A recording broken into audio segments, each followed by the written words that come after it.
Hello, உங்க thanks எல்லாம் இருக்கட்டும். கடைசியில துணிக்காய போடுற கிளிப்லாம் மாட்டி விட்டுட்டு அநியாயத்துக்கு 10 ரூபாய் ஏமாத்திட்டீங்களே. அங்க பாருங்க, ஏமாற எத்தனை பேர் கியூல வராங்க. வாங்க நம்ம வெளில போய் பேசலாம். ஐயோ.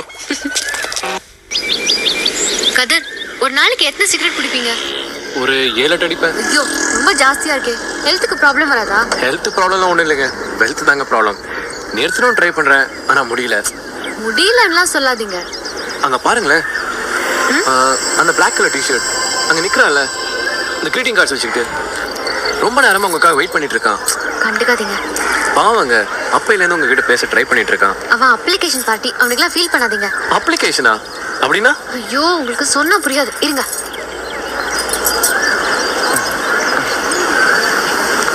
Excuse me, waiting for me? Yes, my name is Ramakrishnan. உங்களை 10/6/2002 இப்போ வரைக்கும் ஃபாலோ பண்ணிக்கிட்டே இருக்கேன். எதுக்கு? எதுக்குன்றதை இந்த லெட்டரில் எழுதியிருக்கேன். ப்ளீஸ் கிழிச்சு படமாக படிச்சு பாருங்களேன். Thank you thank you thank you thank you so much. ஏங்க, இது உங்களுக்கு வந்து லெட்டருங்க? சும்மா ஓபன் பண்ணுங்க, அப்ளிகேஷன் தான். இல்ல பர்சனலா எதனா எழுதிருக்க போறாரு. அடுத்த பெருசா பர்சனலா எழுதி பேசிட்டு போறோம். என் இதய குலத்தில் பூத்து குலுங்கும் ஸ்வேதா என்ற மலருக்கு உங்கள் காதலனாய் வர காத்திருக்கும் ராமகிருஷ்ணன் வரை மடல். இது என்னங்க இது? ஆரம்பமே இப்படி காமெடியா இருக்கு. அதான் படிக்க சொன்னேன். உங்கள் தரிசனத்துக்காக பல நாள் காத்து கிடந்தேன். அடேங்கப்பா, நீங்கள் அனுமதி அளித்தால் உங்கள் மலர் பாதங்களுக்கு பூஜை செய்வேன். ஓஹோ, நீங்கள் எனக்கு இதழ்கள் திறந்து கூட அனுமதி அளிக்க வேண்டாம். ரெட்டை செடியில் ஒற்றை ரோஜாவுடன் வந்தால் நான் புரிந்து கொள்வேன். உங்கள் காதலுக்காக ராமகிருஷ்ணா. என்னங்க இது? யூனிவர்சிட்டியில படிச்சுக்கிட்டு தமாஷ் பண்ணிட்டு இருக்கான். இதெல்லாம் கூட பரவாயில்ல, இன்னும் சில அப்ளிகேஷன் வந்துட்டு பாருங்களேன். 1 minute. என்னங்க இது? ஹேண்ட் பேக் லோ பேக்கா? பாருங்களேன்.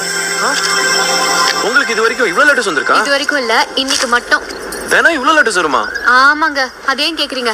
தெரிஞ்சவன் தெரியாதவன் சீனியர் ஜூனியர் எல்லாம் லெட்டர் கொடுத்துருவாங்க. ஒரு ஹாய் ஹலோ சொல்லிடக்கூடாது, உடனே லெட்டர் நீட்டிடுவாங்க. ஸ்டூடெண்ட்ஸ் அது பரவாயில்ல, ஒரு தடவை எங்க டிபார்ட்மெண்ட் ஏபி அவரும் லெட்டர் கொடுத்துட்டாரு.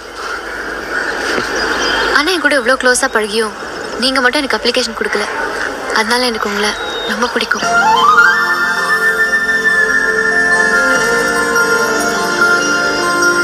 என் கதையெல்லாம் இருக்கட்டும், உங்க ரொமான்ஸ் பத்தி சொல்லுங்க. எந்த கல்யாண ராசிங்க? கல்யாண ராசியா? ஆமாங்க, நான் யாராவது லவ் பண்ணேன்னு வச்சுக்கோங்களேன், அவங்க உடனே கல்யாணம் ஆயிடும். அப்படியா? Very interesting. அப்படி யாருக்கெல்லாம் நடந்திருக்கு? ஃபர்ஸ்ட் இயர் படிக்கும் போது குஷ்பு லவ் பண்ணுங்க, உடனே சுந்தர்சி கல்யாணம் பண்ணிட்டாருங்க. அப்புறம் மனசு தேர்த்துக்கிட்டு காஜல் லவ் பண்ணா, இப்ப அஜய் தேவன் முந்திக்கிட்டாருங்க. சர போனா போதுன்னு ஐஸ்வர்யா ராய் லவ் பண்ணா, இப்ப சல்மான் கான் புதுக்கிட்டாருங்க. அதனால தாங்க லவ் பண்றதை விட்டுட்டேன்.